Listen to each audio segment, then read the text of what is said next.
self-care is not selfish. It's actually the biggest part of showing love that you could offer to your family, your friends, and your community. As women, we nurture and take care of the world. And so it's just so important to make your health, your self-care numero uno. So get around people who are going where you want to go and who are where you want to be. And that's exactly what I did. I wanted to be in real estate, so I got around people who were doing things in real estate that I wanted to do.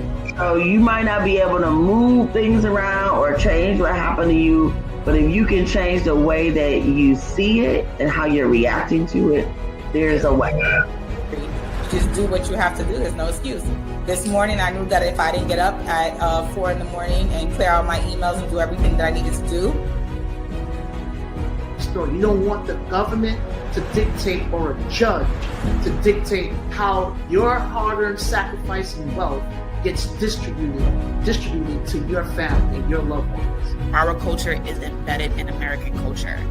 There are people who come to America and engage in American culture, which is Black culture. So Juneteenth is really about Black culture, and it's about celebrating us, celebrating the different diasporas of Black people, even the dialects.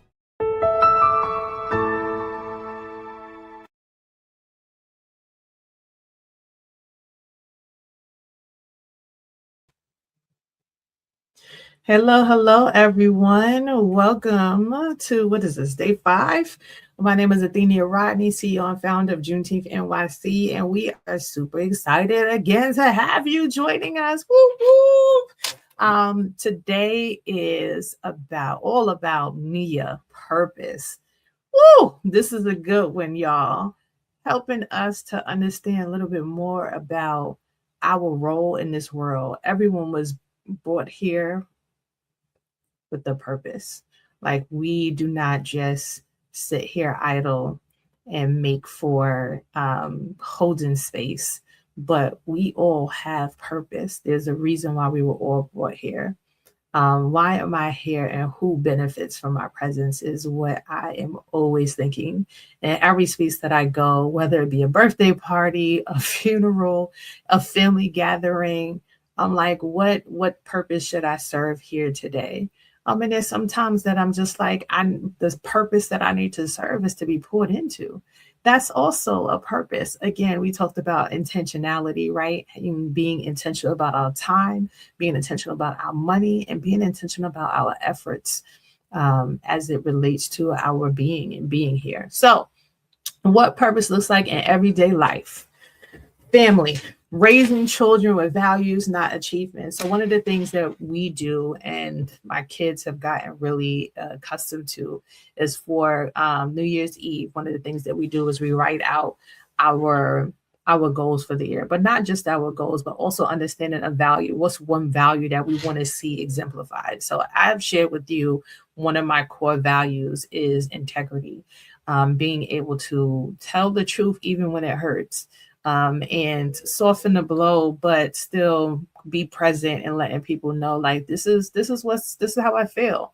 And to my surprise, that has caused me to build the best relationships, because I'm not in a space of, I'm just going to say what you want to hear, because I don't want people to just say what I want to hear. I want people to tell me like it is. And I know sometimes that hurts, and trust me, I got all kinds of scars everywhere, like deep, right? Because people, they gonna tell you, and I do too, and that's where I've learned on how to best share those things.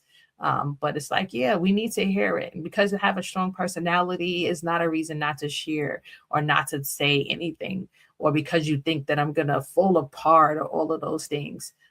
It requires us being able to take a stand. Again, that collective community, right? The collective work and responsibility. How am I helping to make a change? Work, aligning skills with impact, not just income. A lot of times, and I think right now we're in a phase of this more so than ever, where we're aligning our skills to what we want to do. And that's why we have a lot of people starting their own businesses and being let go from jobs. And they're like, hey, I'm not going to look for another 9 to 5. I'm going to start my own business and I'm going to be about something. And that's exactly what what Nia means, identifying what our purpose is, not just following the trend of what it is that we need to, and just to make money. But no, really, what is the impact? Community serving where there is real need, not just recognition. So not just serving or being a part of a board because it's like, oh, again, what am I going to get out of it? Again, but there is intentionality, being intentional about what you're doing, but not doing it just for the sole purpose of recognition. There's a difference in making sure that those things are not one and the same. And then making choices that honor long-term legacy. What does it look like? The Bible talks about our children's children's children. Like our decisions today will hurt or grow our children's children's children.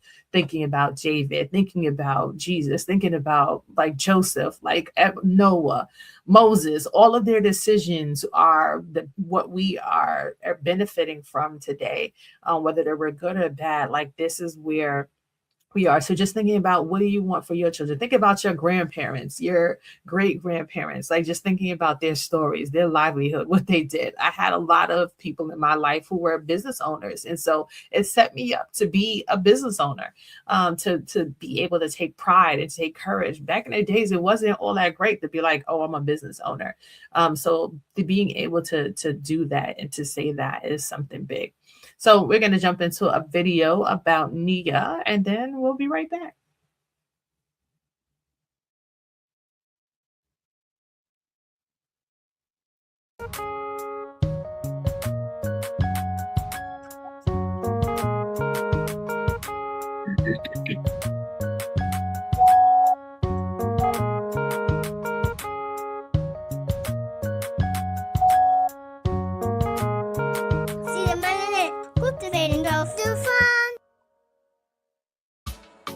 Hi there, this is Maya at Cedar Melanin.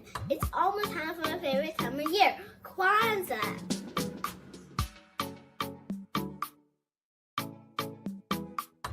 Kwanzaa celebrates unity and culture. For 7 days, we recognize a new principle. I'd love to share it with you. Let's get started.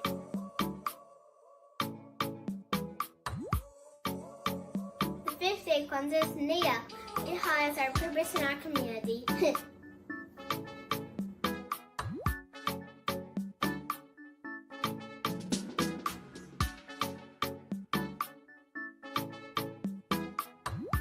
When we find our purpose, we can help other families in the community.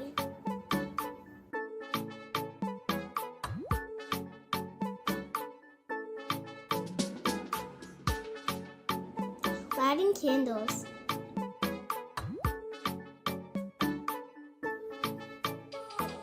Tonight we're lighting the green candle to represent Africa. Thank you so much for celebrating with us. Tomorrow I will light a new candle. I hope you're joining. Bye.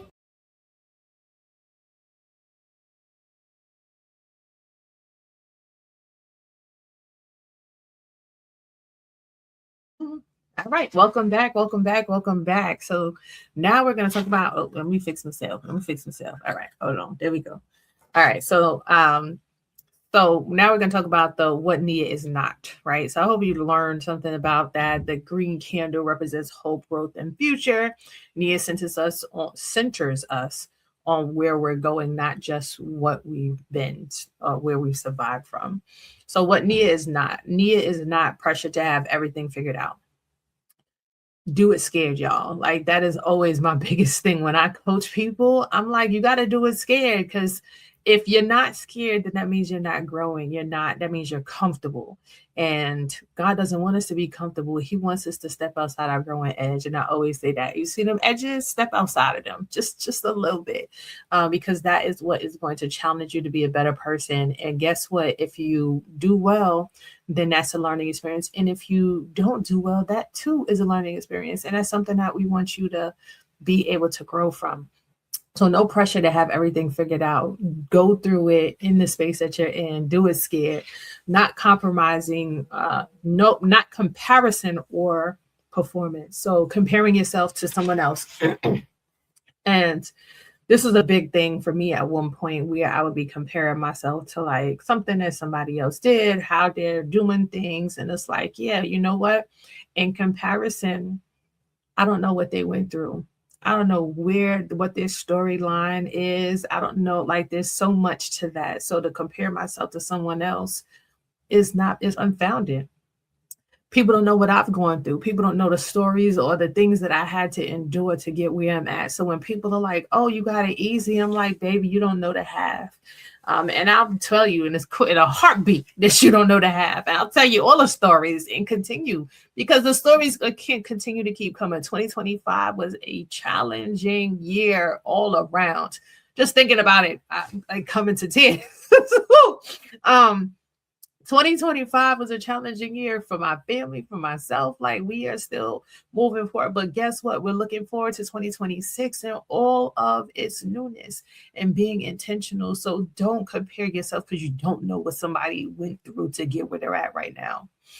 Not purpose without action. So Nia is not purpose without action. Like I said, collective responsibility for day 3 is really about the action part. Unity is great in theory. Like, yes, kumbaya, we're all together, we're great. But if we're not doing the work, people, then we go nowhere. So not having a purpose, everyone has to understand just a little bit of what their purpose is. And can your purpose change? Absolutely. Your purpose can change based on your situation at the time. Your purpose could be one thing for that moment and then another thing for another moment. So don't pigeonhole yourself, but just think outside your growing edge. Allow yourself to be challenged. Allow yourself not to be comfortable. Allow yourself to be in the moment of what you're experiencing, understand it, write about it, talk it out with trusted individuals, and grow from it. So, reflection. What problem do I feel called to help solve? And I'm always like, oh, I know I can help solve this problem, but is this my portion? Like, am I supposed to? So also being able to know when it's okay to say no, when it's not your portion. So even though you might be a problem solver, you might have the money to do something, it may not be in the cards for you to be able to jump in, because some people have to learn themselves as well. But when you can, you do. Who am I responsible to beyond myself? And really write that down. Like, that's a question to sit down and really ponder. Who am I responsible to beside myself? We can say, the immediate things that your husband, your spouse, your children, but think about your work, what you're offering, what you're putting into place there. Think about places that you volunteer. Think about schools that you're a part of. Think about organizations that you contribute to. Like, who are you helping or hurting beyond yourself? What is your responsibility? And lastly, if my life told a story, what would the lesson be? And one thing that I've always, I'm actually going to encourage people to do is, we're probably going to do a session about this, because I really want to prepare us, and not like in a negative, like, oh my gosh, why are we thinking about death? Guess what? Everyone's going to die. Like, the 2 things that we know for sure, or 3, are that we are going to be born, we got to pay taxes, and we're going to die, right? Like, those are the 3 things that we know, right? So if death is a part of life, then why not embrace it? So what does that mean for me when I say that? Write your obituary. Like, what would you say? What would you want said at your funeral? What would your story need to be? What's the life that you would want to live? And if you write it out and you see that it's not what you would want, then maybe you got some work to do. And maybe that's something that you put in place to work on for this year. What is the story that you want to be told about you if you were no longer here? Is it going to be that you were just all about school, or is it that you were a family man or woman? Is it that you were always in the community and helping others, that you was busy, but never made time for anybody? Like, what is the story that you want people to say or to repeat about you? Write it down, and then put things in place to start moving towards that. So why Nia matters today? In a world full of noise, Nia helps us to move with direction instead of distraction. And there's so much distraction. And trust me, Lord, I know. I'm like, God has been telling me something, because every time I open my Instagrams and my Facebook and stuff like that, we've gotten our accounts closed 3 times. Have no idea why. But God is good. I know that there's a purpose, and maybe he's telling me I need to be removed from this distractions, right? So that's what I'm taking it as. It's a distraction, and I need to focus my efforts and my energy elsewhere. And so that's what we're doing. Purpose gives meaning to our unity. It gives meaning to our work and our economics, right? To our time, to our energy, and to everything else that we do, our money. That's what purpose does. So Nia. After building unity, voice responsibility, and share economics, Nia asks us to aim it all somewhere meaningful, preparing us for Kumbaya creativity on tomorrow. So I thank you all for joining us, and I look forward to seeing you tomorrow. Bye, everyone. From the roots of tradition to the rise of reconnection, where history meets the heart of Africa. Celebrate freedom, culture, and homecoming. This isn't just a trip, it's a return. The motherland is calling. Will you answer?